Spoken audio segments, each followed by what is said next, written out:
is American Family Radio, a listener-supported ministry of the American Family Association.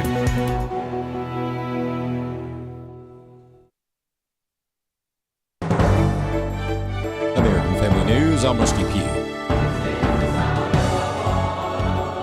President-elect Donald Trump preparing to be sworn in at his inauguration ceremony at the U.S. Capitol at noon Eastern Time. Shortly after being sworn in, President Trump will take to Capital One Arena for his inaugural parade, where supporters have been flocking. Grady Trimble is at the Capital One Arena with more. I spoke with some of them who told me they were in line from as early as 3 or 4 o'clock this morning to witness history here at Capital One Arena. And it's going to be a rather unconventional inaugural parade here. All of the festivities that we were expecting to take place outdoors along Pennsylvania Avenue will now take place indoors. And we also think there's a distinct possibility that the president-elect is going to sign some executive orders while he's here in front of thousands of people. And the reason I say that is because there is a desk on the stage. A wave of executive orders are coming to address the border and immigration. Fox News has obtained exclusive details on a few executive orders and actions that President Trump will sign to launch a massive deportation operation, to finish construction of the border wall, and deploy U.S. troops to take on operational control of both the southern and northern borders, and to re-implement Remain in Mexico policies. President Trump will also order the immediate termination of President Biden's controversial immigration programs, including catch and release. He will also designate international cartels as terror organizations, giving the federal government more tools to go after them. Jeff Manasso, Fox News. Joe Biden issuing preemptive pardons for Dr. Anthony Fauci, Joint Chiefs of Staff Chairman General Mark Milley, and members and staff of the House January 6th Committee in the final hours of his presidency. South Carolina Senator Tim Scott. Here's what it really means. It means that Joe Biden continues this march towards weaponizing the justice system even on his last day. Think about Fauci specifically. Dr. Fauci lied to the American people over and over and over again. And Tennessee Senator Marsha Blackburn isn't surprised.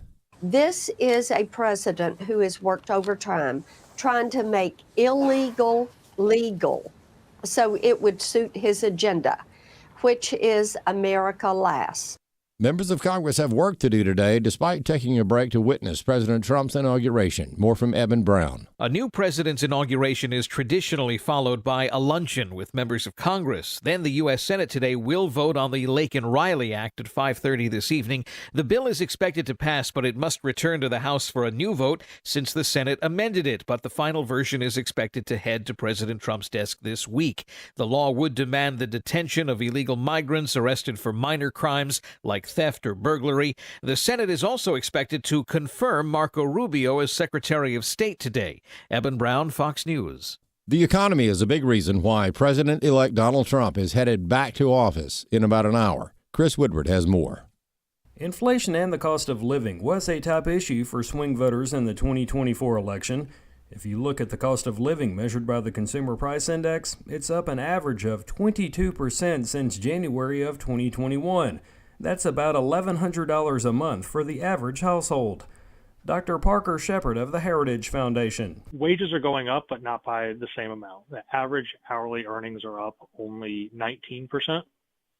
So effectively, that's a real pay cut for a lot of households because they aren't able to buy the same goods and services. And it's something that was producing a lot of stress for households. To try to combat this problem, Trump suggested policies that increase the supply of goods and services. For example, Trump wants to produce more energy and cut regulations that make it difficult for businesses to operate. Trump also proposed cutting government spending and getting the deficit under control, something Shepard says would help bring down demand. Today, Shepard recommends Trump follows through on his proposals to review and cut regulations while reducing spending and doing something about taxes. So that we can see more economic growth and find ways to reduce the burden of the debt through increasing prosperity for all Americans. I'm Chris Woodward. For American Family News, I'm Rusty Pugh. What we believe about the Bible is based on what we believe about its source. The God Who Speaks, the award-winning documentary from the American Family Association, is now available in a special limited edition DVD set. This release includes a Sunday school curriculum and 2 hours of additional footage. Go to thegodwhospeaks.org to get your copy today. thegodwhospeaks.org. Welcome to today's issues. Join us for the next hour as we offer a Christian response to the issues of the day. Here's your host, Ed Vitagliano.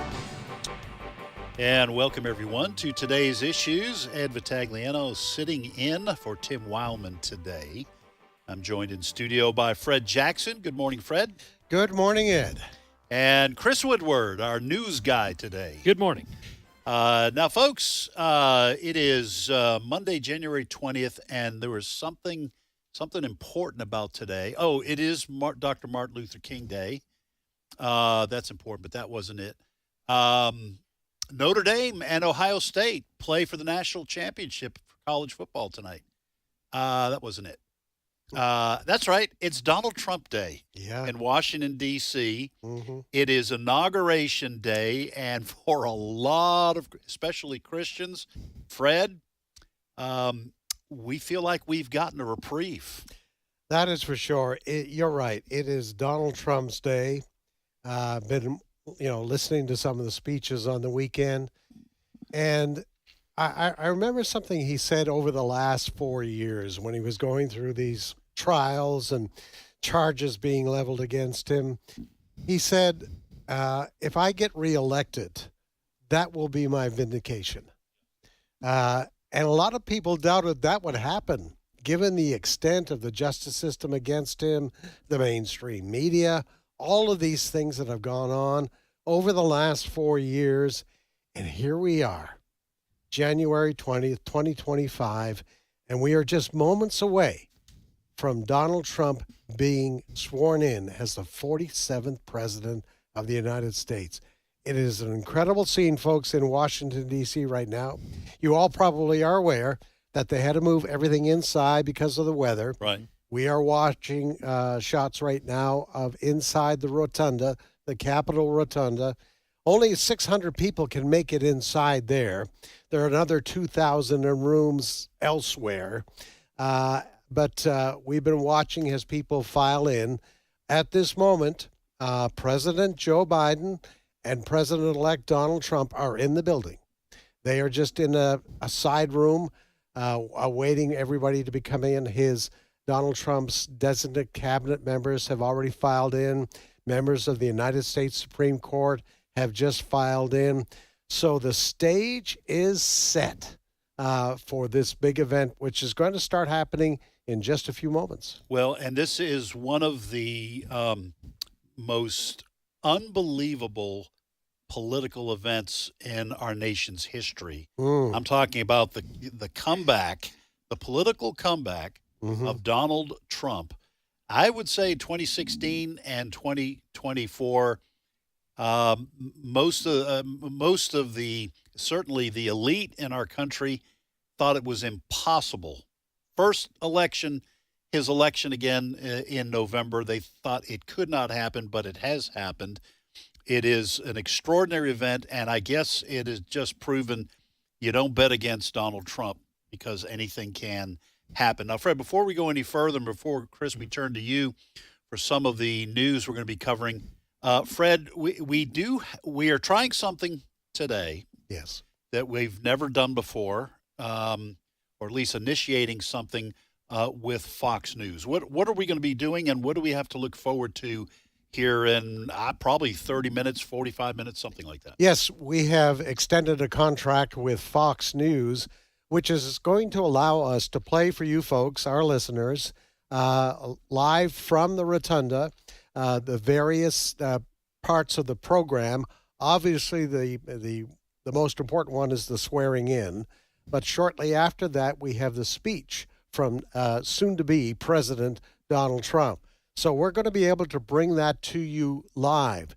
Now, during this program. During this program. So over the next hour and a half or so, folks, stay tuned. Now, you may hear voices, not ours, you may hear voices of Fox anchors as they are doing their show. But the important parts are going to be obviously the swearing in of Vice President Vance. and obviously the swearing in of the president and some of the other components of the program.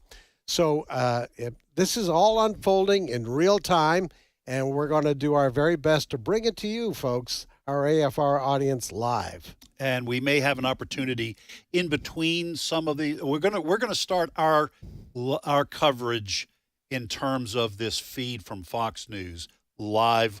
What's happening in D.C.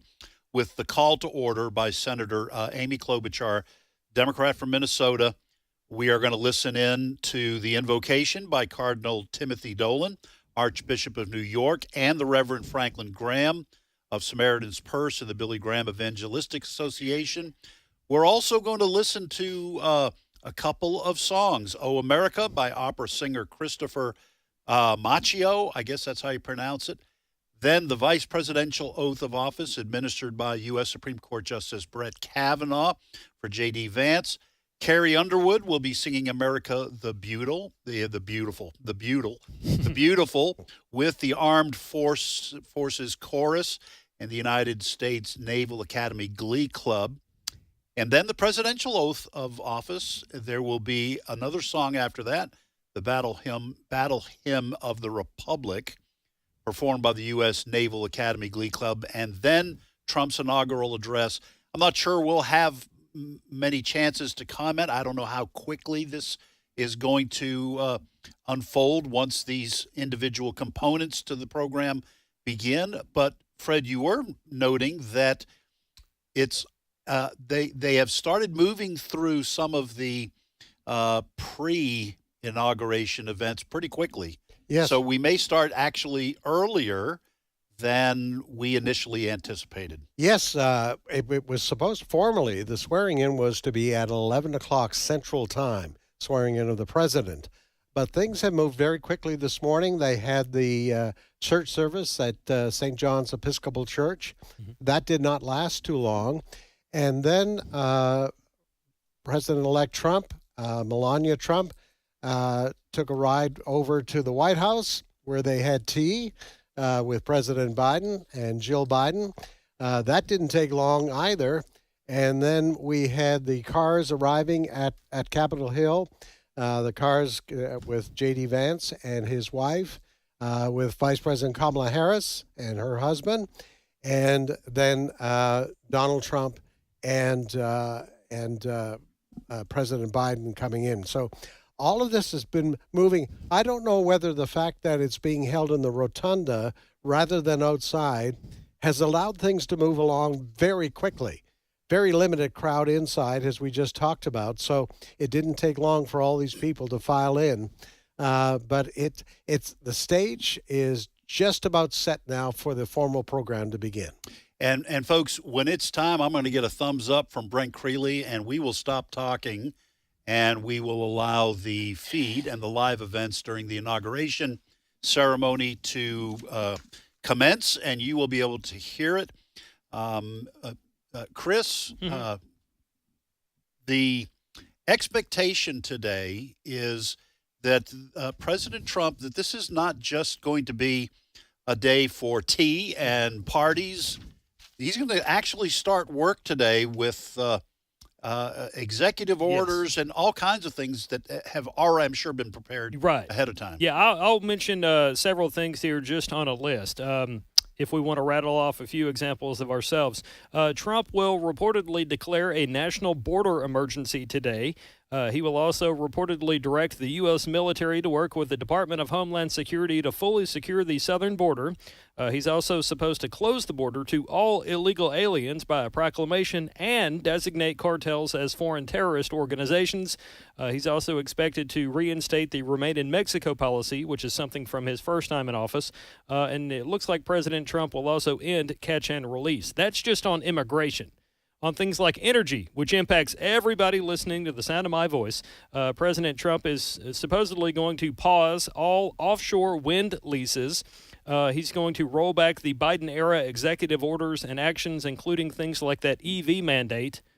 And he's also going to end the Green New Deal. That's according to Fox and many other news outlets, all of which say these are things that we are expecting today or tomorrow at the very latest. So he is going to hit the ground running, which he said he was going to do. I've got a soundbite here. We can dump out of it if we need to. But here is our new or soon-to-be President Trump promising change during his second term. Clip 4. The curtain closes on 4 long years of American decline, and we begin a brand new day of American strength and prosperity, dignity and pride. Fred, a lot of interesting things we can expect right out of the gate with President Trump. On the immigration issue, I was kind of fascinated by the move by the president-elect, soon to be the president, to declare these drug cartels as terrorist organizations. That seems to me to open up the possibility of military action against these drug cartels. And maybe that is a bargaining chip that the Trump administration would use with Mexico and some of these other countries to say, listen, you either crack down on them or we will. Been listening to President-elect's border czar, Tom Homan. Yeah. In the last couple of days. Really interesting. He didn't come out with details of what they're going to do, but it sounds to me like as early as sometime this afternoon and this evening, we could start to see the first of the roundup of people who are in this country illegally. Tom Homan has said the number one priority are those who not only in the country illegally, but are known to have a violent background. Yes. All right. So the indication is this is all going to start to unfold this afternoon and this evening. And they're going to be either taken to a place or they could start to be flown out of the country as soon as later today.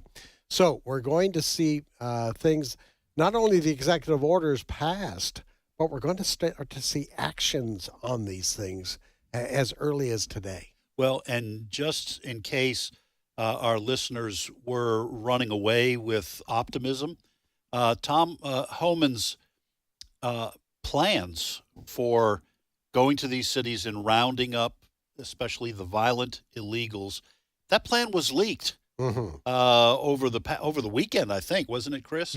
It was leaked. So President Trump is going to have to deal with the deep state, which will be resisting every effort of the Trump administration to cure some of the ills that have been created over the past 4 years by the Biden administration. So it's those kinds of things. You have governors and mayors of blue cities who have said we're not cooperating with these roundups.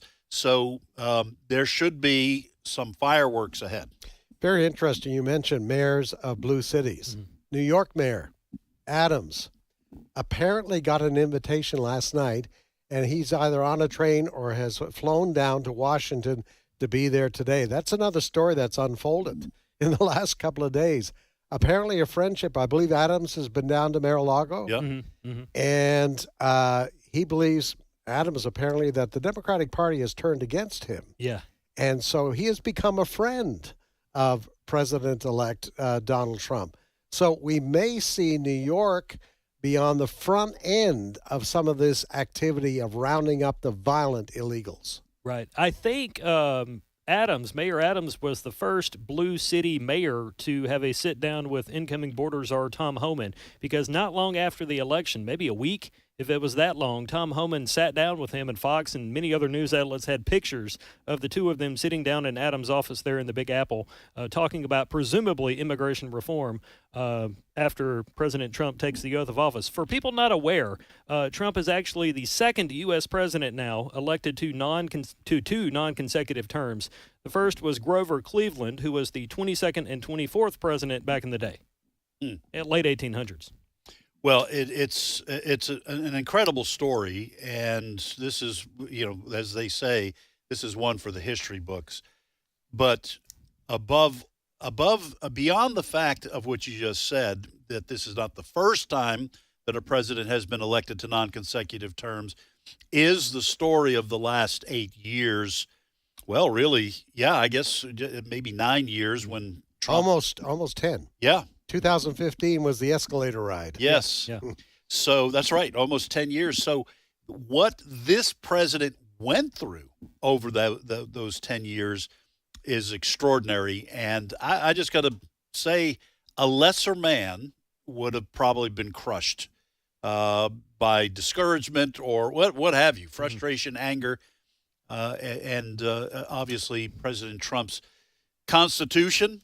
We've talked about he's kind of a force of nature in terms of his physical stamina, but also his. In fact, he I think there was an ad or part of his speech at the rally last night was also put into some sort of ad, but he was talking about you can never quit, and there was kind of a montage of things that were announced by the media about the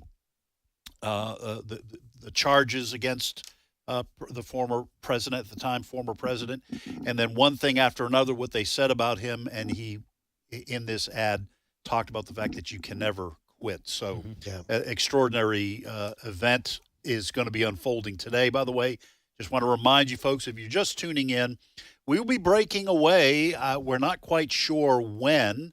We'll be taking the Fox News feed so you can hear all that is going on in Washington, D.C., the swearing-in ceremony. It's got many components to it. Call to order, invocation, several songs, the vice presidential oath of office administered to J.D. Vance, and then the presidential oath with songs here and there, and then President Trump's inaugural address. So we will be carrying that as it unfolds in the nation's capital for you to hear here on American Family Radio. Yeah, I've said to a couple of people in recent days, I hope you realize you're living through history. If the Lord tarries 10, 20 years from now, when they write the history of this period, right? Stop and think. We just talked about Trump starting his political career not by running for school board or city council. It's a good point. He takes a ride down that escalator. I'm going to run for president. Yeah. A total non-politician.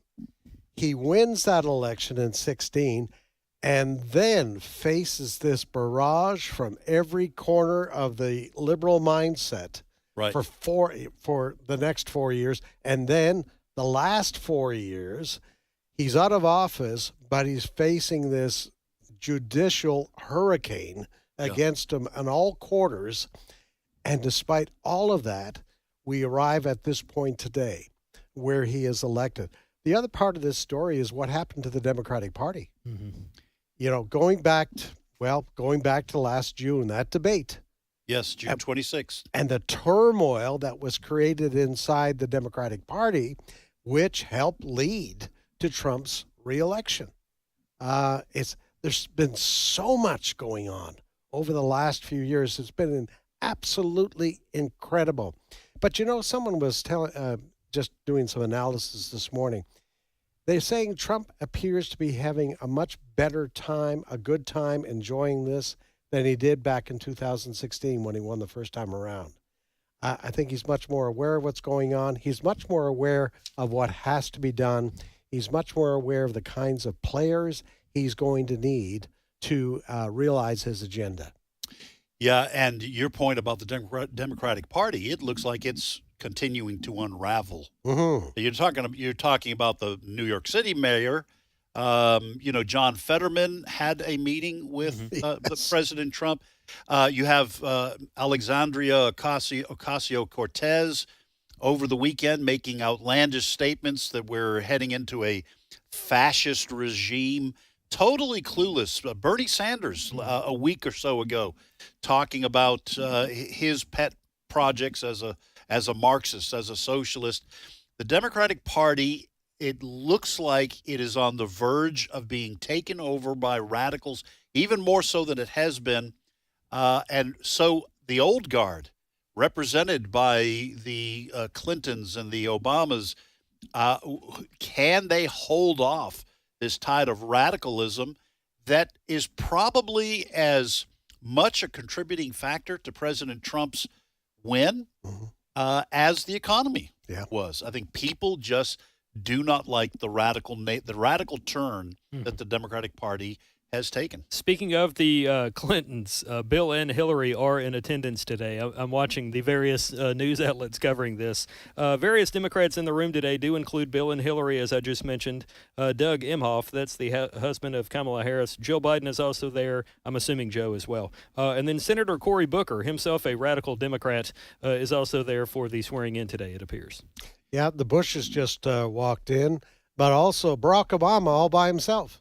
Yes, Michelle Obama said she was not going to pretend, I think was how she put it, that she does not like President Trump, doesn't agree with him, and she is not going to show up, which to me is representative of this radical wing of the party, willing to jettison civility and willing to jettison what we have always done in the peaceful transfer of power.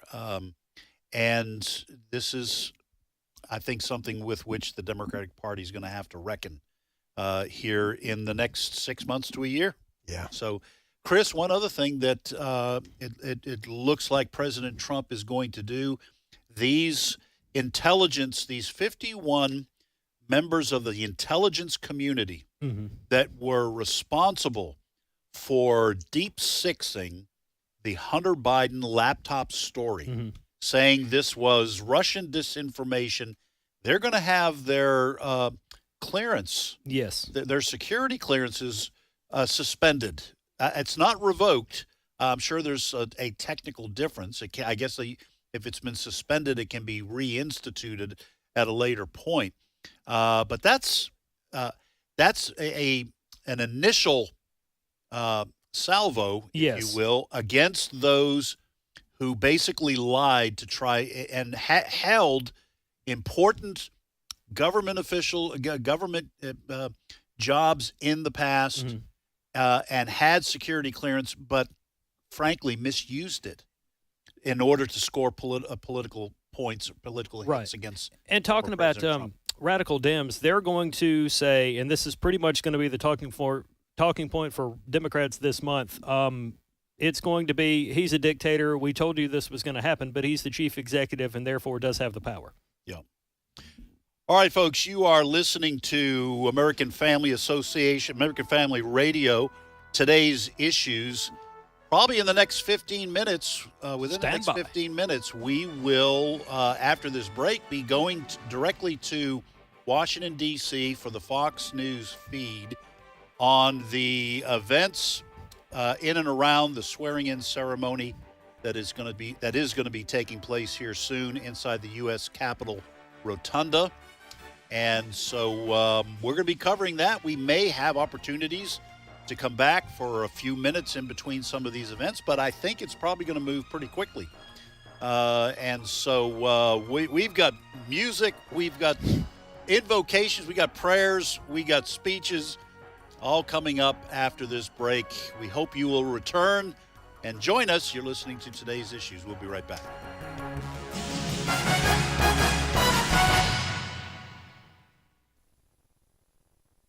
It's my turn. Here is your host for My Turn, Don Wildman. Years ago, a national magazine carried an article about insurance company executive Edward Rust. Rust related an incident which happened while he was in an office conference in Bloomington, Illinois. Rust interrupted the meeting to answer a call from a customer of his company who was in Houston. Rust spoke with the customer, listened to the problem he was having, and then was able to help the customer. Rust said that when the conversation was ended, one of the people in the office conference commented that an efficiency expert would be appalled that he would interrupt an important meeting in order to involve himself in the problems of one of the company's 20 million policy holders. He was told that an efficiency expert would consider it an inefficient use of executive time. The reply Rust gave was this. My response was, and I deeply believe this, that the day I refuse calls from customers is the day I should resign, because that is the day I will have begun to lose contact with the real world in which we operate. As I read that story, I got to thinking about God. Many times we doubt if God is interested in us personally and in our personal problems. With more than 1 billion people on the earth, it's hard to conceive of a God who could and would be concerned about us personally. However, this is precisely the message of the New Testament. God does know each of us, even as a shepherd knows his sheep. He's concerned about us and about our problems. He is not a remote God, far off somewhere in his heaven, unconcerned about us. His presence sometimes surprises us as much as it did Jacob. Surely the Lord is in this place, said Jacob, and I did not know it. He is as close as the air we breathe, more concerned about us than perhaps we are about ourselves. The message of the New Testament is that God cares. God so loved the world that he gave. God is accessible to each of us. He will even interrupt a council meeting with the angels in order to listen and help with our problems. A man by the name of Brewer Maddox wrote a little poem which reminds us that God has not lost contact with the real world in which we live. Let me share it with you. The parish priest of austerity climbed up in a high church steeple to be near God so that he might hand down his word to his people.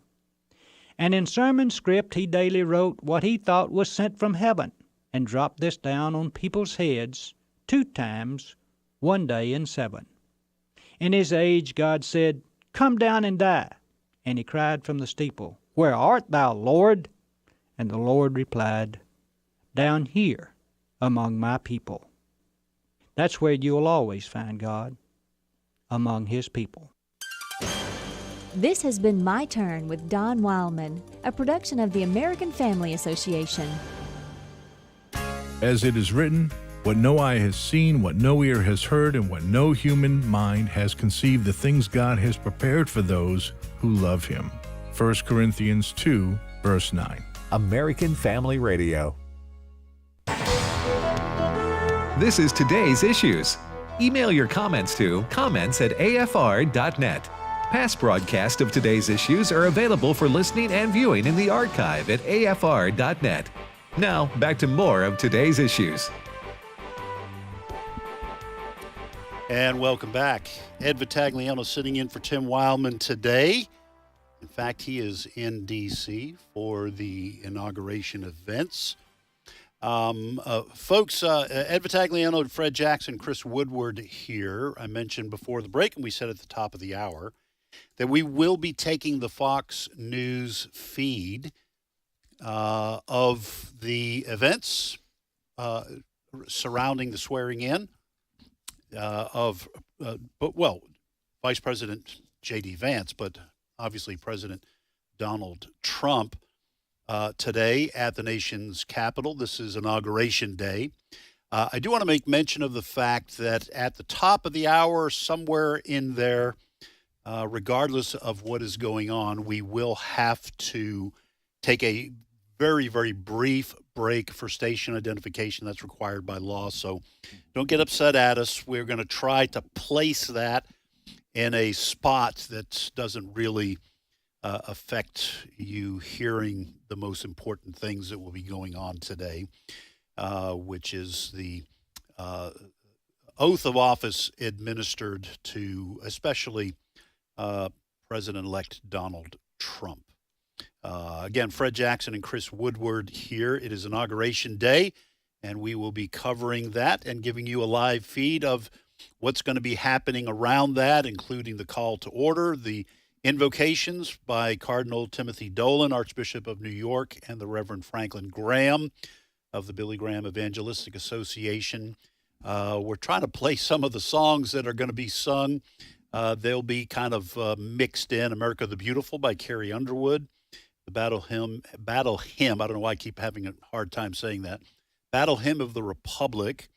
And then, of course, at the end of it all, the inaugural address of, at that point, President Trump. He's president-elect until he is sworn in. Yeah, just what's happening right now, folks. President Biden and Vice President Kamala Harris are about to enter the rotunda. They'll be followed by Vice President-elect J.D. Vance, and then President-elect Donald Trump will be the last one who is escorted in. So some of the program is already underway. There is the opera singer. Ed, you're the Italian. Christopher D. Macchio? Macchio. Yes. I'm not sure how there is some rule for pronouncing the double C. Okay. In Italian, but it has to do with, I think, what consonant comes after it, and I don't speak Italian, so I'm going to say Macchio. Yes. And I'll just slur it, enough to make it sound like, but I don't think it's Macchio. It could be. He does not appear to be related to Ralph Macchio, if anybody's curious. I have looked that up through an exhaustive Google search that took 5 minutes. And as I mentioned before, whatever we're talking about when that's Amy Klobuchar down there, wasn't it? I think. Whenever she gets up to call the session to order, I'm talking about Senator Amy Klobuchar of Minnesota.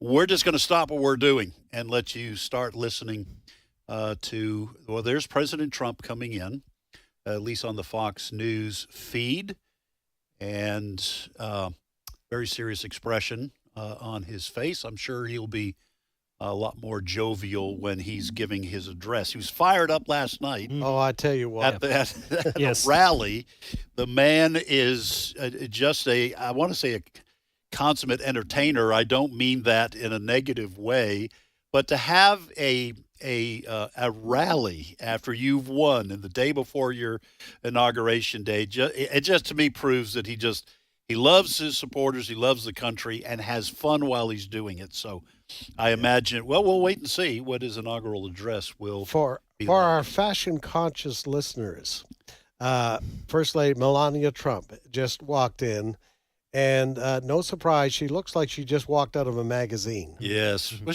she's a model, and she always looks like one. Yeah, and she is, I think, the only lady wearing a hat.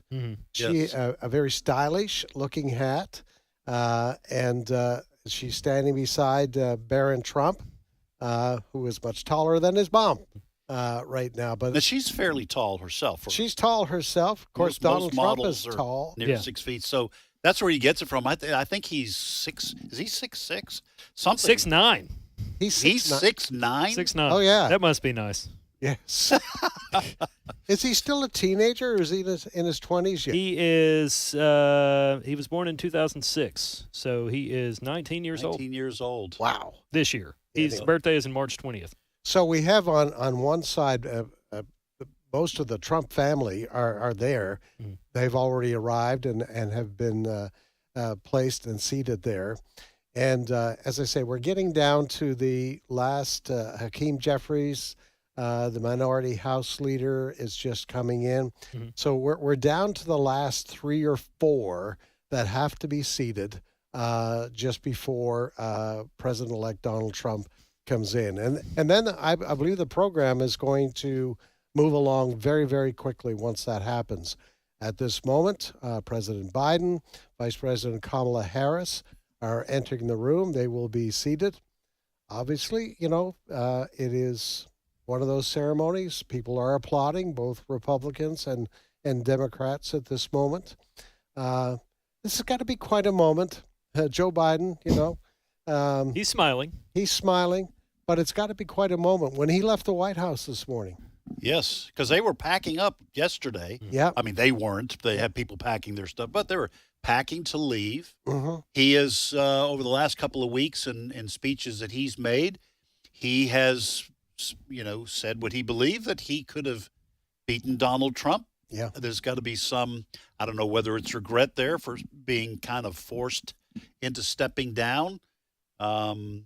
I don't know, a little bitterness, who knows? But it's got to be a very difficult thing to leave under the cloud that he's under, no matter what he says. And he has, made claims about how great the country was under his administration.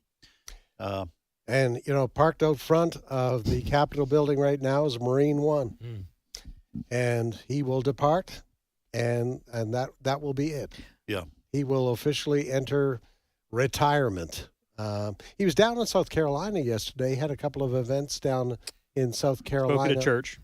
But I guess he'll be going home to Delaware, and he'll watch, like the rest of us, history unfold with soon-to-be President Donald Trump. Well, and also he's going to see a lot of, and this is part of the downside of executive orders, and that's, I don't know when that started in earnest, maybe with President Obama, who said, remember famously, I have a phone and a pen. Yeah. I can get a lot of things done.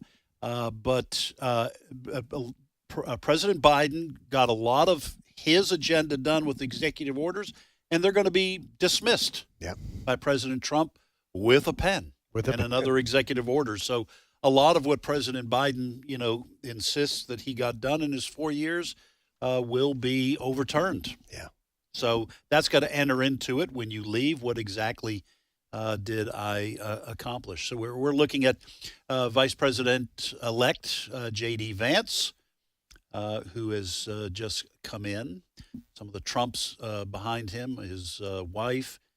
And so I'm not sure who else is going to be coming through the door as we prepare for the inauguration ceremonies to really begin to unfold in earnest. So, folks, we are waiting when the Fox feed begins. And this, I'm not sure if this is Amy no, it's not Amy Klobuchar. There's Chuck Schumer coming. I know, folks, it sounds funny that we're watching things and you can't see them, but we are waiting. Basically, we're waiting for the Fox News to begin, Fox News feed to begin, and then we will cut to it and cover it. Yes. I wish I had the, I don't know if they call it copyright on red ties. And blue ties on the Democratic side. Blue ties, I tell you what. Jackie Rosen has green on. She went against the hood. So, all right, there's Amy Klobuchar. A little bit awkward here, folks. We're just waiting for her to step to the podium and call, and that will be the sign for the call to order by Amy Klobuchar she's the Democratic senator from Minnesota. She will call the ceremony to order, and then we will go to the Fox News feed. After Senator Klobuchar is finished, we will have invocations by both Cardinal Timothy Dolan, who's the Archbishop of New York, and the Reverend Franklin Graham of the Billy Graham Evangelistic Association. There's President Trump coming in. Also to applause. I think that's the way it should be. Yeah. I think both sides ought to applaud.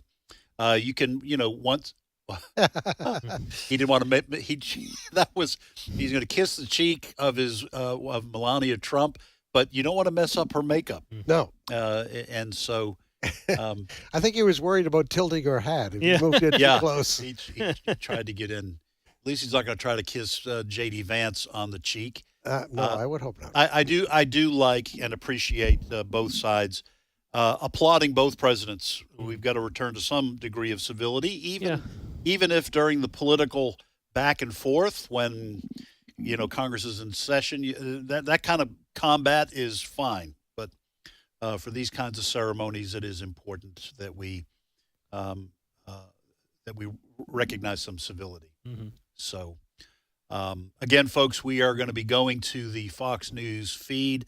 We decided to try this, I guess, for a year, where for important speeches, we can just cut to the live feed and let you listen to what is happening, whether that's in Washington, D.C. or somewhere else, to just kind of get it straight. And then we can always have commentary afterwards. Now, the president's inauguration was set to begin at 11 o'clock Central Time. We will see if they've been running a little bit ahead of schedule. So we'll see if it comes up a little bit earlier than that. And we will stay with this feed to catch the inaugural address of the president after he has been sworn in. Again, I mentioned at the top of the program that there are a couple of songs mixed in. America the Beautiful by Carrie Underwood and the Armed Forces Chorus and United States Naval Academy Glee Club. All right, let's go. Good morning, everyone. Welcome to the 60th presidential inauguration. Today, President-elect Trump and Vice President-elect Vance will take their oaths of office, and we will witness the peaceful transfer of power at the heart of our democracy.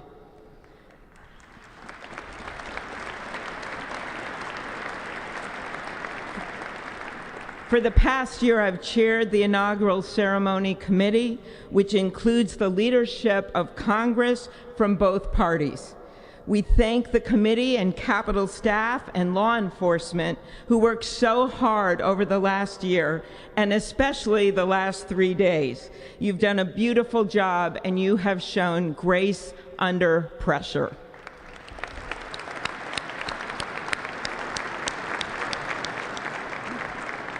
Our theme this year is our enduring democracy. The presence of so many presidents and vice presidents here today is truly a testament to that endurance. We welcome President Biden and Dr. Biden. We welcome Vice President Harris and Doug Emhoff, President Obama, President Clinton and Secretary Clinton, President Bush and Laura Bush, Vice President Pence, Vice President Quayle and Marilyn Quayle. The justices of the United States Supreme Court are with us, all 9 of them I counted, and of course the Trump and Vance families. This ceremony marks what will soon be 250 years of our democracy. It is the moment when leaders elevated by the will of the people promise to be faithful to our Constitution, to cherish and defend it. It is the moment when they become, as we all should be, the guardians of our country. Through war and peace, through adversity and prosperity, we hold this inauguration every 4 years, and today it falls on Martin Luther King Day, a further reminder that we must strive to uphold the values enshrined in our Constitution, the freedoms, the liberties, and, as is inscribed on the entrance of the United States Supreme Court, equal justice under law.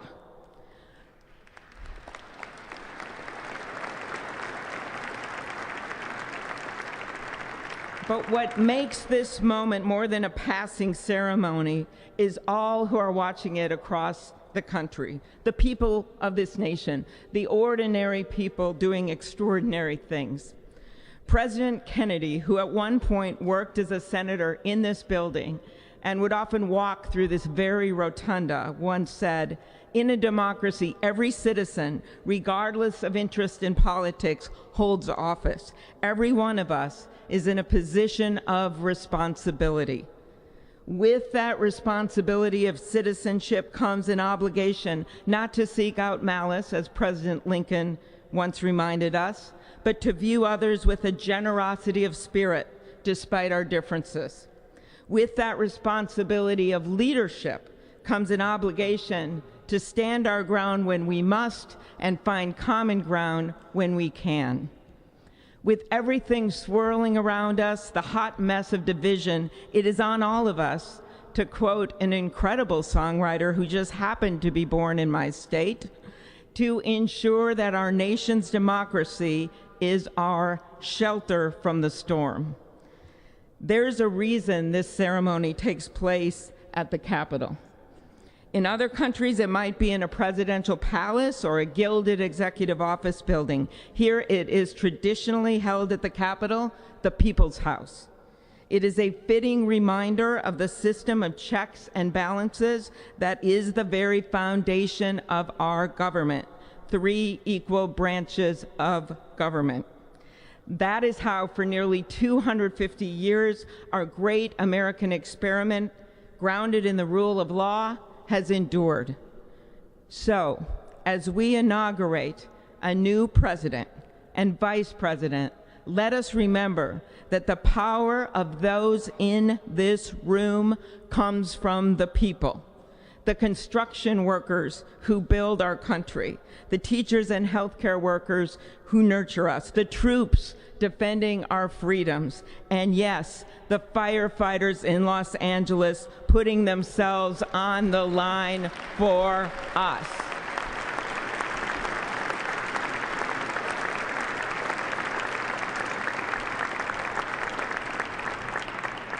Our democracy's strength and grit must match theirs. May God bless our nation. Thank you.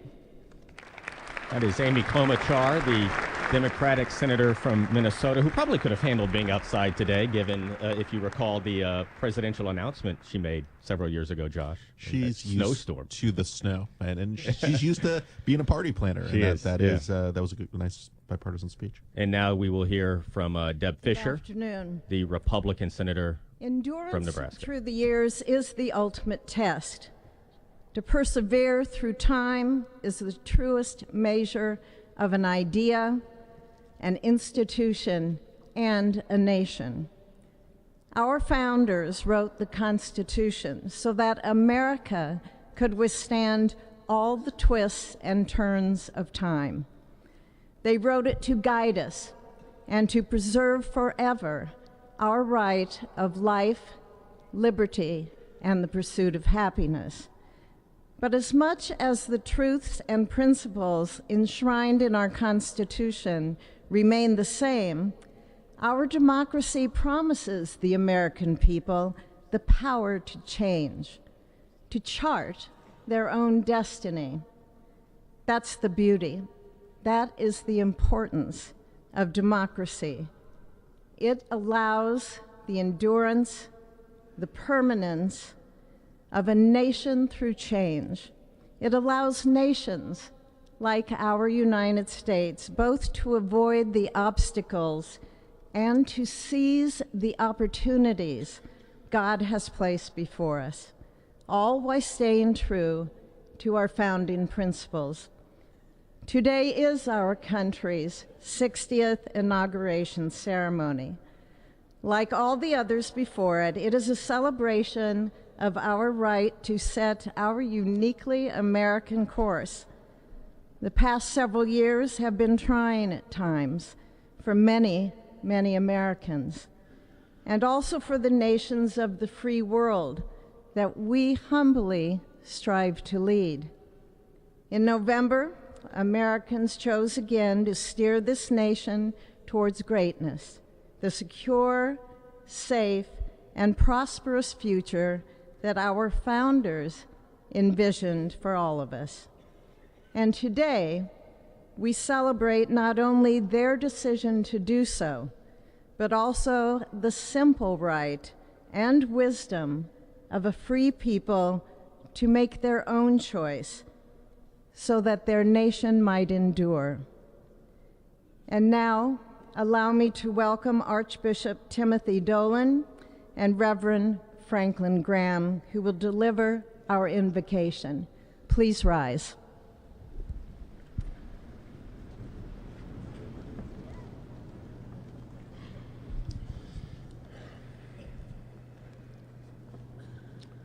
Be still and know that I am God, supreme among the nations, supreme on the earth. Let us pray. Remembering General George Washington on his knees at Valley Forge, recalling Abraham Lincoln at his second inaugural, with malice toward none, with charity for all, with firmness in the right as God gives us to see the right. Remembering General George Patton's instructions to his soldiers as they began the Battle of the Bulge 8 decades ago, pray Pray when fighting, pray alone, pray with others, pray by night, pray by day. Observing the birthday of the Reverend Martin Luther King, who warned, without God, our efforts turn to ashes.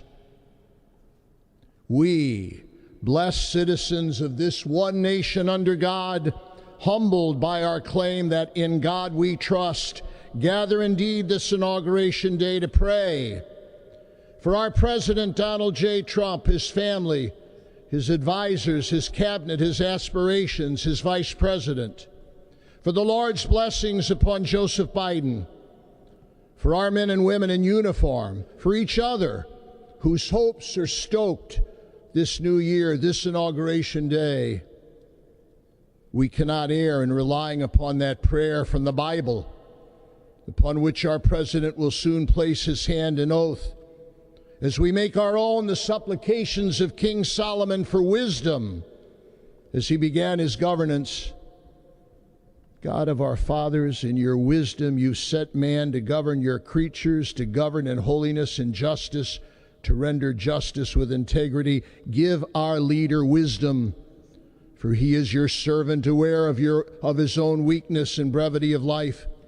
If wisdom which comes not from you be not with him, he shall be held in no esteem. Send wisdom from heavens, that she may be with him, that he may know your designs. Please, God, bless America. Please, mend her every flaw. You are the God in whom we trust, who lives and reigns forever and ever. Amen.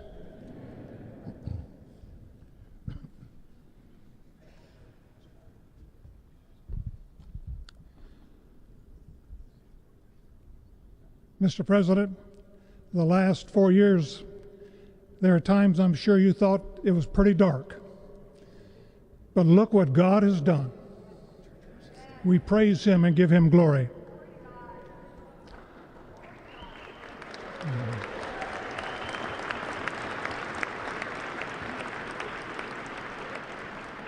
Let us pray. Our Father and our God, thou hast said, blessed is the nation whose God is the Lord.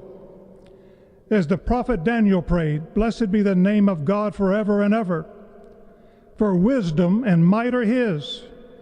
He changes the times and the seasons. He removes kings. He raises up kings. He gives wisdom to the wise and knowledge to those who have understanding. Our Father, today, as President Donald J. Trump takes the oath of office once again, we come to say thank you, O Lord our God. Father, when Donald Trump's enemies thought he was down and out, you and you alone saved his life and raised him up with strength and power by your mighty hand. We pray for President Trump that you'll watch over, protect, guide, direct him. Give him your wisdom from your throne on high. We ask that you would bless him and that our nation would be blessed through him. We also ask that you would bless and protect Melania as First Lady. We thank you for the beauty, the warmth, and grace that she shows not only to this nation, but to the whole world.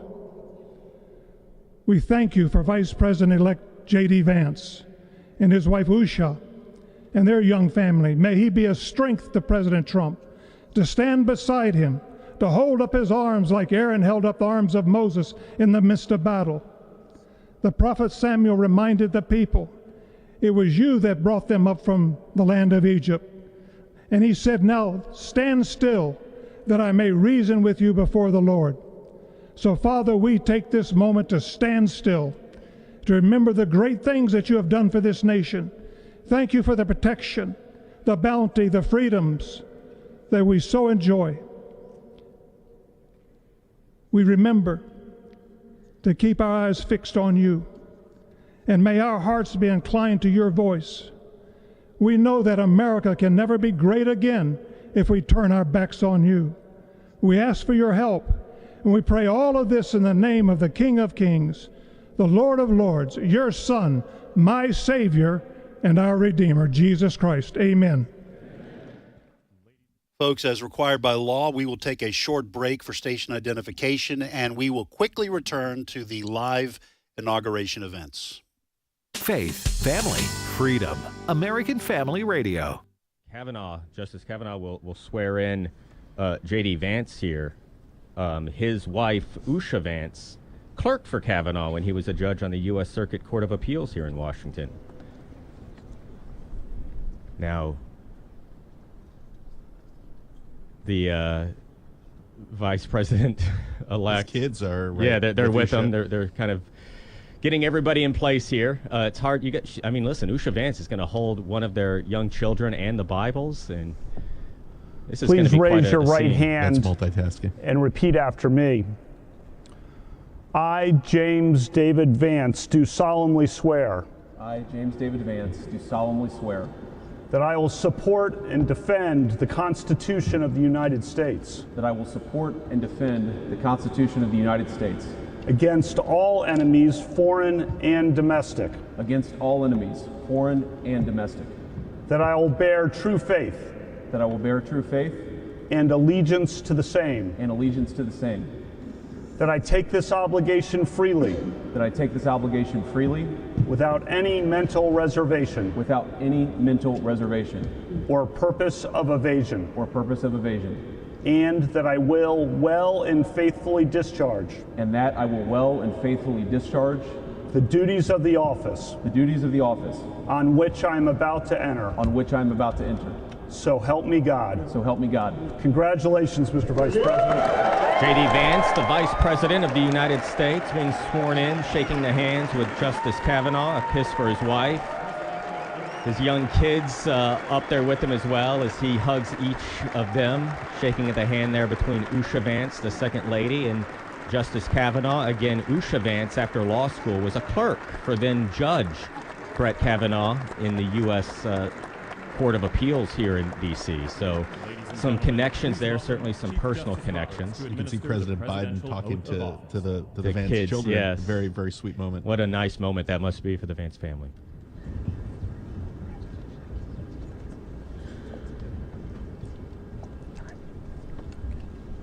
Now the Chief Justice making his way to swear in President Donald Trump. Please raise your right hand and repeat after me. I, Donald John Trump, do solemnly swear. I, Donald John Trump, do solemnly swear. That I will faithfully execute. That I will faithfully execute. The office of President of the United States. The office of President of the United States. And will, to the best of my ability. And will, to the best of my ability. Preserve, protect, and defend. Preserve, protect, and defend. The Constitution of the United States. The Constitution of the United States. So help me God. So help me God. Congratulations, Mr. President. Surrounded by his family, under the dome of the United States Capitol, in the rotunda, President Donald Trump taking the oath of office, becoming the 47th president of the United States. You can hear the cannons, the 21-gun salutes from outside. Certainly a much more muted celebration than it would have been outside in the U.S. Capitol. The president now pumping his fist as he shakes the hands of all of his children. A few kisses for the First Lady, Melania Trump. Some words exchanged there with his children as he is sworn in as the 47th President of the United States, 8 years to the day after he was sworn in as the 45th President of the United States. You can hear the applause from the roughly 500, 600 folks inside the U.S. Capitol. Barron Trump shaking the hand of former President Biden, former First Lady Jill Biden as well. Sharing a moment with his folks. He looks up the youngest child, the youngest son of President Trump, a student at New York University.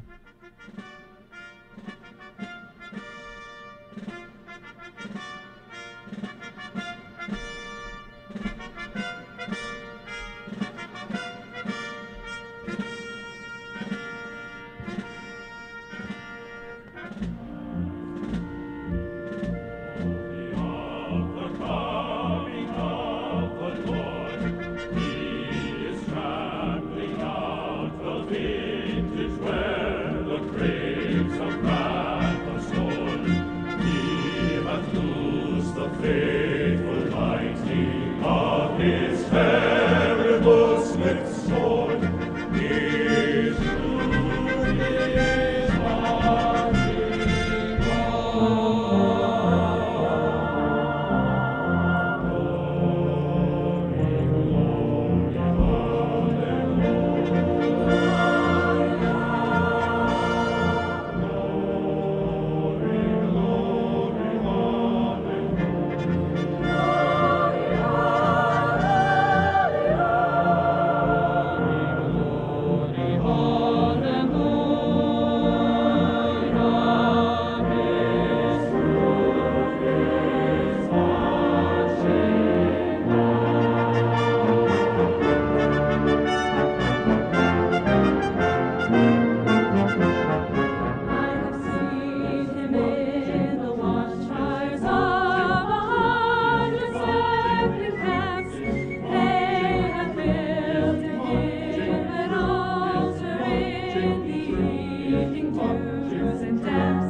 Christ was born across the sea, with our glory in his bosom that transfigured you and me. As he died to make men holy, let us die to make men free, while God is marching on. Glory, glory, hallelujah. Glory, glory, hallelujah. Glory, glory, hallelujah. His truth is marching on. Glory, glory, hallelujah. Glory, glory, hallelujah. Glory, glory, hallelujah. His truth is marching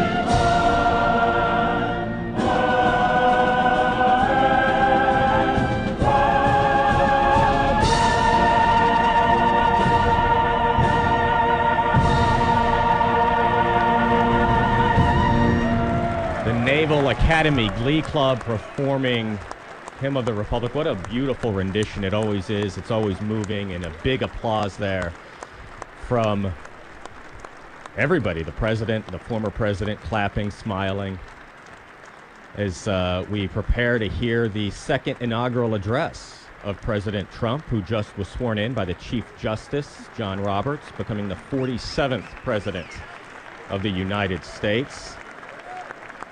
Inside the Capitol Rotunda, as these ceremonies were moved inside, that decision made Friday because of the frigid temperatures here in Washington, D.C. It is my honor and pleasure to introduce to you the 45th and the 47th President of the United States of America, Donald J. Trump. That was Senator Deb Fischer introducing President Trump, the two shaking hands as President Trump now takes to the lectern set up here in the U.S. Capitol, the president's seal on it, as he will deliver his second inaugural address.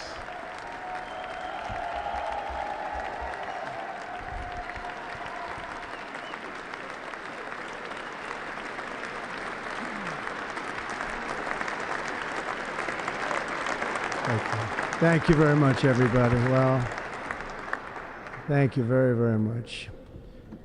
Vice President Vance, Speaker Johnson, Senator Thune, Chief Justice Roberts, Justices of the United States Supreme Court, President Clinton, President Bush, President Obama, President Biden, Vice President Harris, and my fellow citizens. The golden age of America begins right now.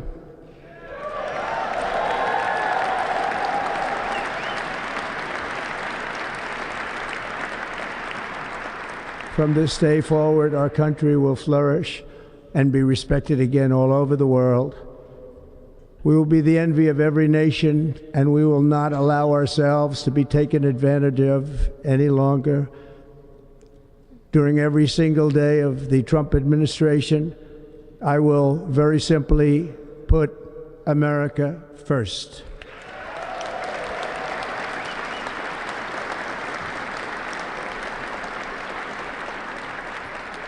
Our sovereignty will be reclaimed. Our safety will be restored. The scales of justice will be rebalanced. The vicious, violent, and unfair weaponization of the Justice Department and our government will end.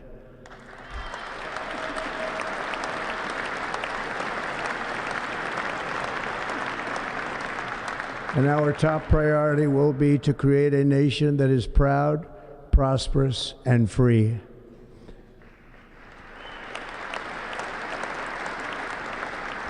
America will soon be greater, stronger, and far more exceptional than ever before. I return to the presidency confident and optimistic that we are at the start of a thrilling new era of national success. A tide of change is sweeping the country, sunlight is pouring over the entire world, and America has the chance to seize this opportunity like never before.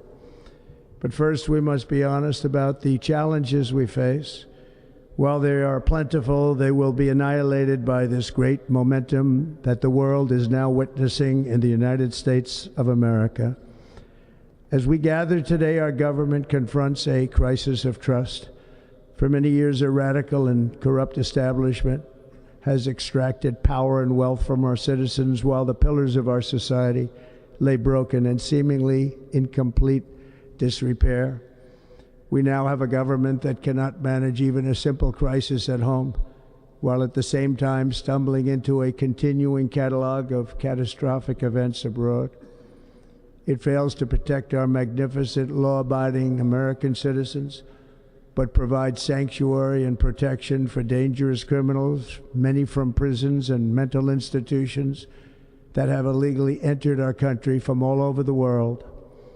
We have a government that has given unlimited funding to the defense of foreign borders, but refuses to defend American borders or, more importantly, its own people. Our country can no longer deliver basic services in times of emergency, as recently shown by the wonderful people of North Carolina, been treated so badly.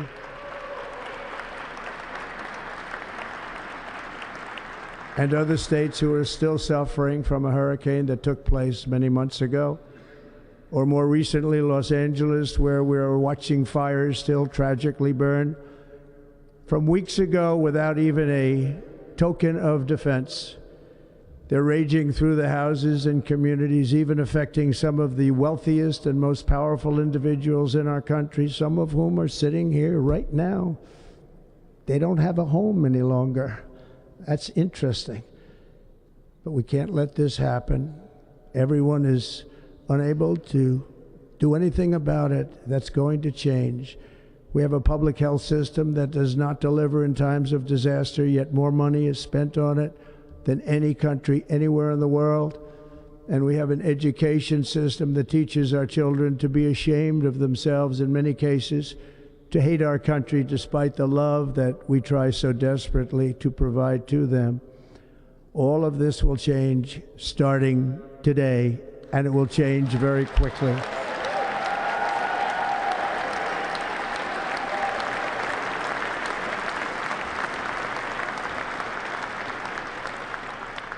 My recent election is a mandate to completely and totally reverse a horrible betrayal and all of these many betrayals that have taken place, and to give the people back their faith, their wealth, their democracy, and indeed their freedom. From this moment on, America's decline is over.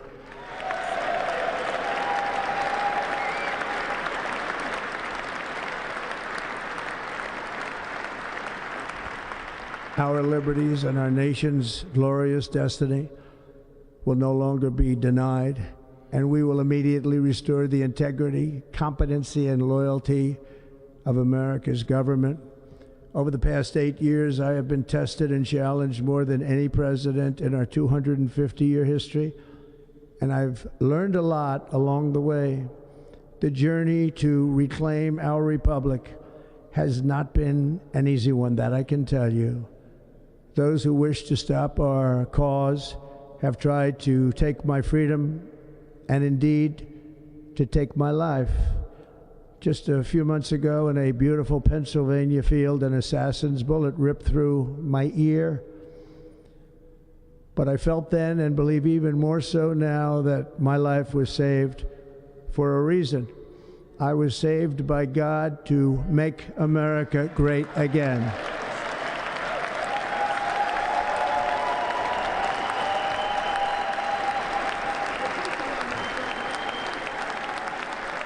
Thank you.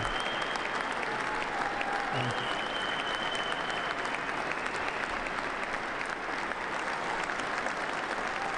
Thank you very much.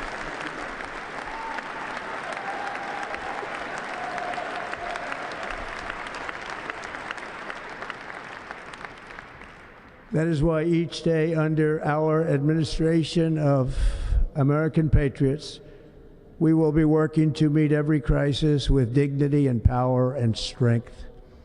We will move with purpose and speed to bring back hope, prosperity, safety, and peace for citizens of every race, religion, color, and creed. For American citizens, January 20th, 2025 is Liberation Day.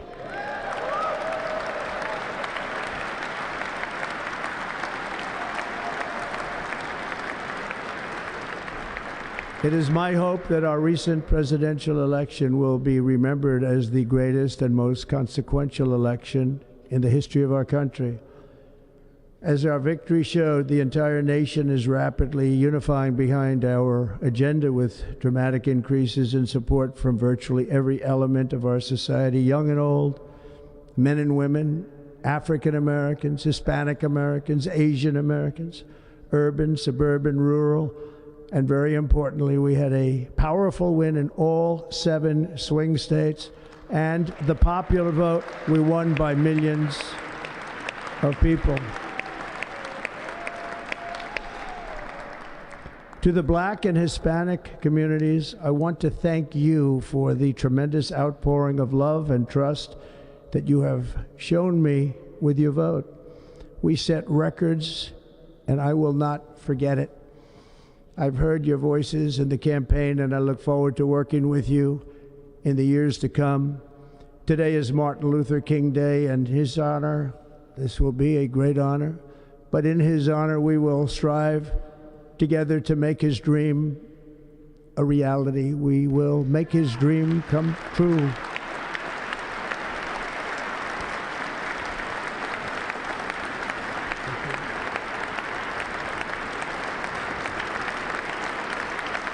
Thank you.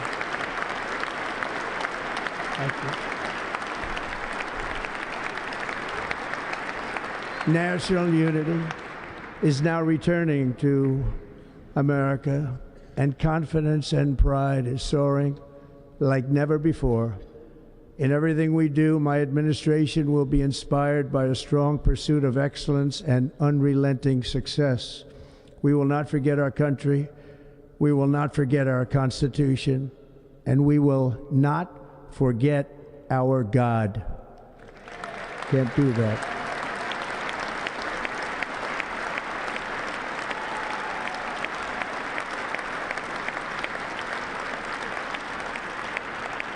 Today, I will sign a series of historic executive orders. With these actions, we will begin the complete restoration of America and the revolution of common sense. It's all about common sense. First, I will declare a national emergency at our southern border.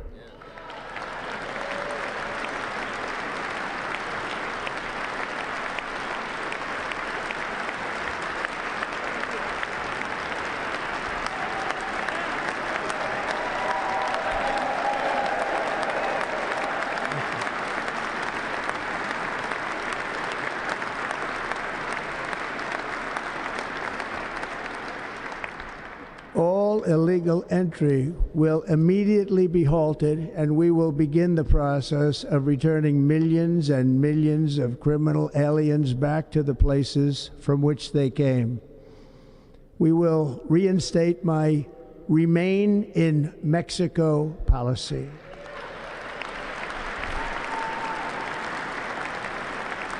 I will end the practice of catch and release.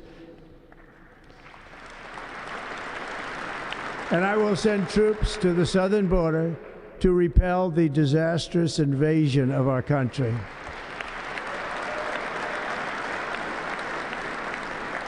Under the orders I signed today, we will also be designating the cartels as foreign terrorist organizations.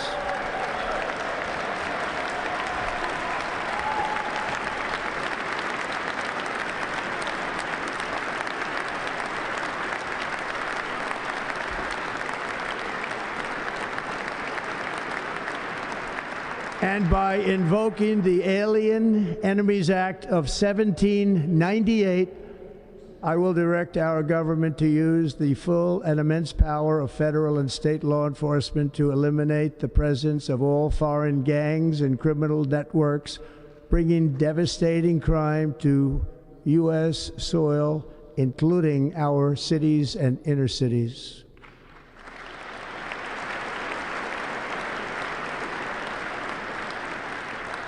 As Commander-in-Chief, I have no higher responsibility than to defend our country from threats and invasions, and that is exactly what I am going to do. We will do it at a level that nobody's ever seen before.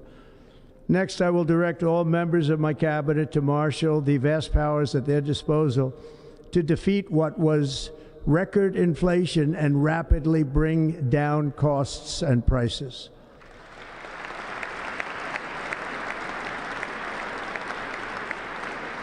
The inflation crisis was caused by massive overspending and escalating energy prices, and that is why today I will also declare a national energy emergency. We will drill, baby, drill.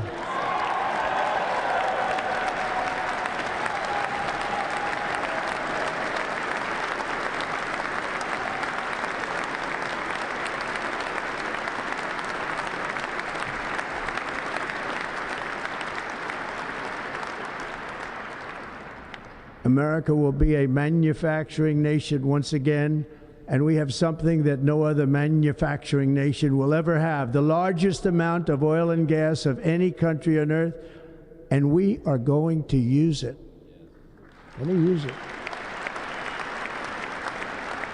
We will bring prices down, fill our strategic reserves up again, right to the top, and export American energy all over the world. We will be a rich nation again, and it is that liquid gold under our feet that will help to do it. With my actions today, we will end the Green New Deal and we will revoke the electric vehicle mandate, saving our auto industry and keeping my sacred pledge to our great American auto workers.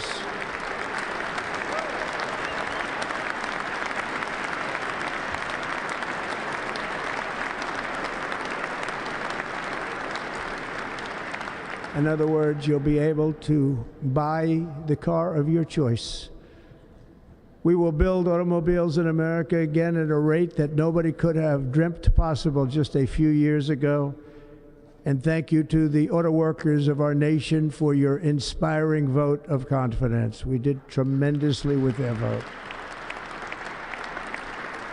I will immediately begin the overhaul of our trade system to protect American workers and families. Instead of taxing our citizens to enrich other countries, we will tariff and tax foreign countries to enrich our citizens.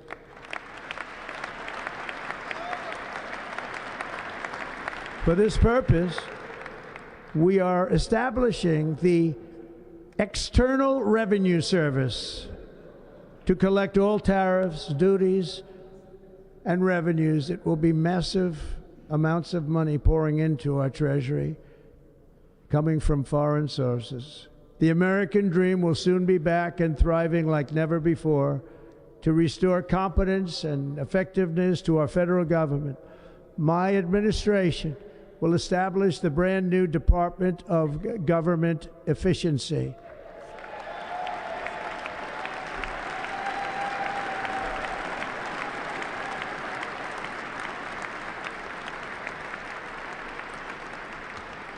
After years and years of illegal and unconstitutional federal efforts to restrict free expression, I will also sign an executive order to immediately stop all government censorship and bring back free speech to America.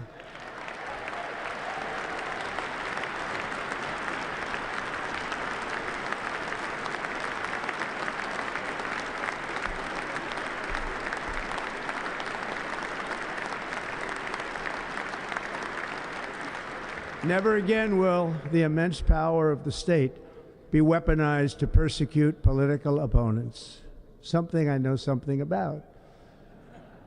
We will not allow that to happen. It will not happen again. Under my leadership, we will restore fair, equal, and impartial justice under the constitutional rule of law.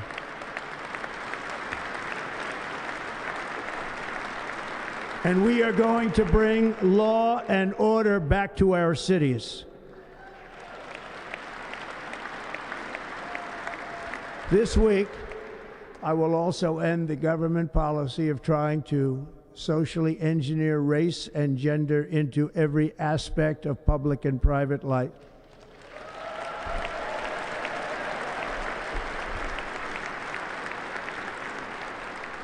We will forge a society that is colorblind and merit-based.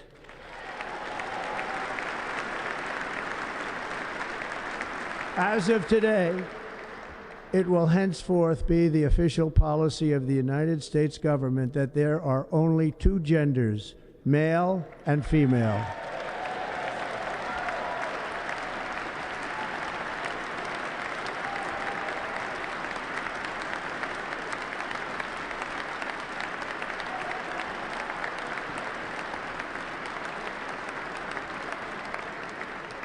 This week, I will reinstate any service members who were unjustly expelled from our military for objecting to the COVID vaccine mandate with full back pay.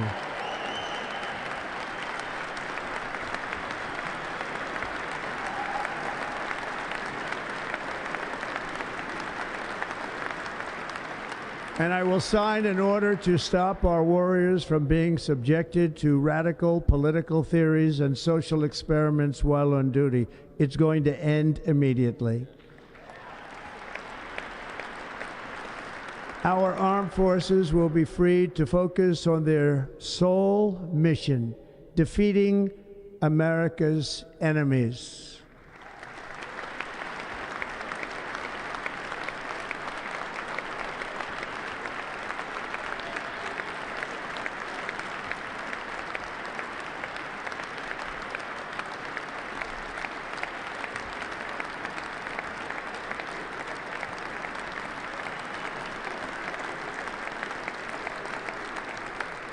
Like in 2017, we will again build the strongest military the world has ever seen. We will measure our success not only by the battles we win, but also by the wars that we end, and perhaps most importantly, the wars we never get into.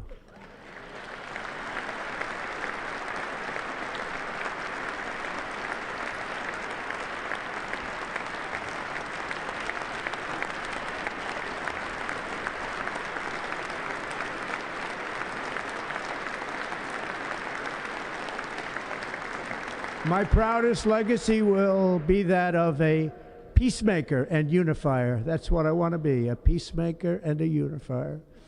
I'm pleased to say that as of yesterday, one day before I assumed office, the hostages in the Middle East are coming back home to their families.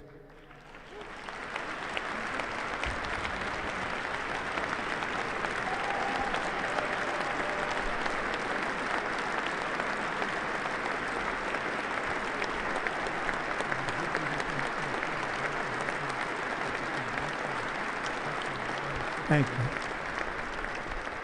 America will reclaim its rightful place as the greatest, most powerful, most respected nation on earth, inspiring the awe and admiration of the entire world. A short time from now, we are going to be changing the name of the Gulf of Mexico to the Gulf of America, and we will restore the name of a great president, William McKinley, to Mount McKinley, where it should be and where it belongs.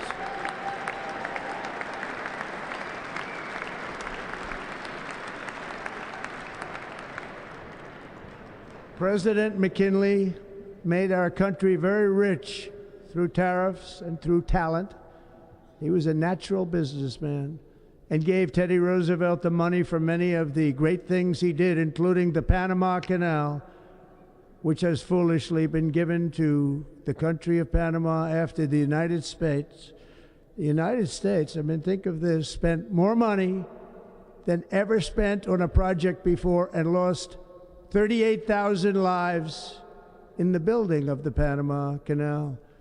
We have been treated very badly from this foolish gift that should have never been made, and Panama's promise to us has been broken. The purpose of our deal and the spirit of our treaty has been totally violated. American ships are being severely overcharged and not treated fairly in any way, shape, or form, and that includes the United States Navy. And above all, China is operating the Panama Canal, and we didn't give it to China, we gave it to Panama, and we're taking it back.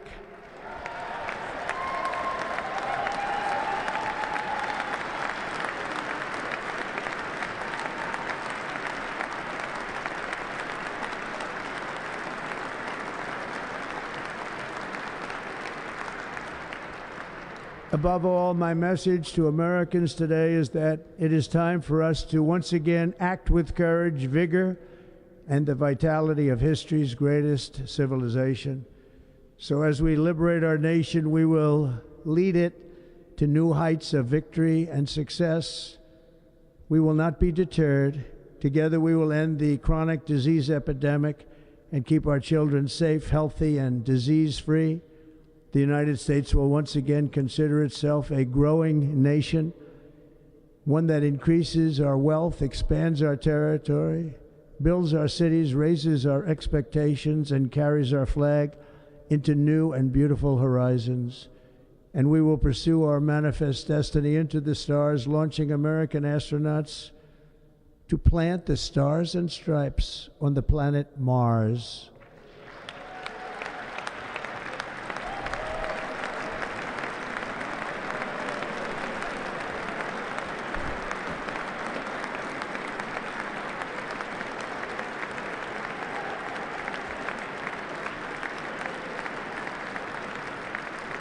Ambition is the lifeblood of a great nation, and right now our nation is more ambitious than any other. There's no nation like our nation. Americans are explorers, builders, innovators, entrepreneurs, and pioneers. The spirit of the frontier is written into our hearts. The call of the next great adventure resounds from within our souls. Our American ancestors turned a small group of colonies on the edge of a vast continent into a mighty republic of the most extraordinary citizens on earth. No one comes close. Americans pushed thousands of miles through a rugged land of untamed wilderness. They crossed deserts, scaled mountains, braved untold dangers, won the Wild West, ended slavery, rescued millions from tyranny, lifted billions from poverty, harnessed electricity, split the atom, launched mankind into the heavens, and put the universe of human knowledge into the palm of the human hand. If we work together, there is nothing we cannot do and no dream we cannot achieve. Many people thought it was impossible for me to stage such a historic political comeback. But as you see today, here I am. The American people have spoken.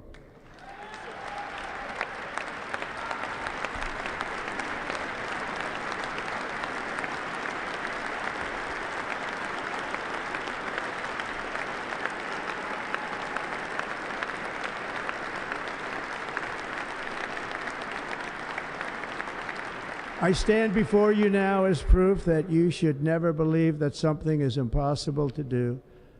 In America, the impossible is what we do best.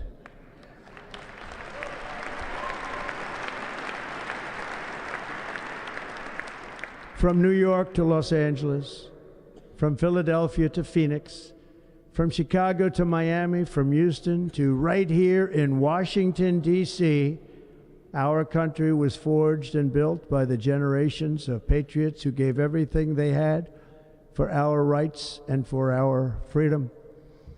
They were farmers and soldiers, cowboys and factory workers, steel workers and coal miners, police officers and pioneers who pushed onward, marched forward, and let no obstacle defeat their spirit or their pride. Together they laid down the railroads, raised up the skyscrapers, built great highways, won 2 world wars, defeated fascism and communism, and triumphed over every single challenge that they faced. After all we have been through together, we stand on the verge of the 4 greatest years in American history. With your help, we will restore America promise, and we will rebuild the nation that we love, and we love it so much. We are one people, one family, and one glorious nation under God. So to every parent who dreams for their child, and every child who dreams for their future, I am with you, I will fight for you, and I will win for you. We are going to win like never before.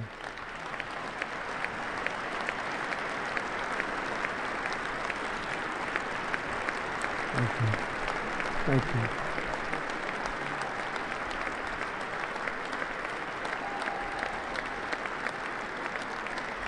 Thank you. Thank you. In recent years, our nation has suffered greatly, but we are going to bring it back and make it great again, greater than ever before. We will be a nation like no other, full of compassion, courage, and exceptionalism. Our power will stop all wars and bring a new spirit of unity to a world that has been angry, violent, and totally unpredictable. America will be respected again and admired again, including by people of religion, faith, and goodwill. We will be prosperous. We will be proud. We will be strong, and we will win like never before. We will not be conquered. We will not be intimidated. We will not be broken, and we will not fail. From this day on, the United States of America will be a free, sovereign, and independent nation. We will stand bravely. We will live proudly. We will dream boldly, and nothing will stand in our way because we are Americans. The future is ours, and our golden age has just begun. Thank you. God bless America. Thank you all. Thank you. Thank you very much. All right, that was now President Donald Trump's inaugural speech. Fred, that was combative. I was not expecting that. And, Joe Biden, Kamala Harris sitting right there, some of the Democratic Party dignitaries. But as we said during one of the breaks, well, not breaks, but while we were off air, the guy just endured 4 years of ceaseless beatings. Yes. At the hands of his political enemies. That wasn't too bad for 4 years of that to basically lay out his agenda. He made a clear demarcation between the previous 4 years and these current 4 years now going forward, God willing. Listen, I like the speech. There were several times I just smiled and shook my head because it was a perfect Donald Trump speech. Yeah. Donald Trump is a fighter. That is what got him through his first 4 years in office because he faced opposition right off the bat. It's what has moved him through the last 4 years when he faced all these legal battles, mainstream media against him. Oh, being called a threat to democracy. Yes. Fascist. I mean, just constantly. Yes. But he has laid out his agenda, and he did not hold back, despite the fact that former President Biden sitting there, Kamala Harris, the other Democrats, he was forthright. Here's what I'm going to do. Go at the border. Mm-hmm. Right. We're going to make it secure. We're going to declare the cartels as terrorist organizations, and we will do whatever is necessary to stop that. He declared war on climate change. Yeah. The agenda. People are going to be able to buy the cars that they want. He's getting government off of people's back. One of the other points, and there were many, he says, we believe in two genders. Yes. Male and female. If that's not a declaration against the whole transgender, against the battle that's been waging against women's sports, right? He let it be known today he's on the side of women. Yes, that's what he did there today, and on and on. I tell you what, I looked at Joe Biden's face a couple of times, and at one point he was burying his face in his hand. Yeah, because this country is about to undergo a 180 turn. Yes. Politically speaking, 180 degrees to the Joe Biden agenda. The Joe Biden agenda is over. For the next 4 years, we are going to see, if Donald Trump, with God's help, is able to succeed with his agenda, a very different direction for this country. Chris, what'd you think? Well, basically, he delivered on the three things that I believe put him in office: immigration, the economy, and the gender issue. And some people think, gender issue is not that big of a deal. A lot of females, I think, sided with him, or at least started to listen to him and what he had to say because of the Title IX issues. Those three things did drive him into office.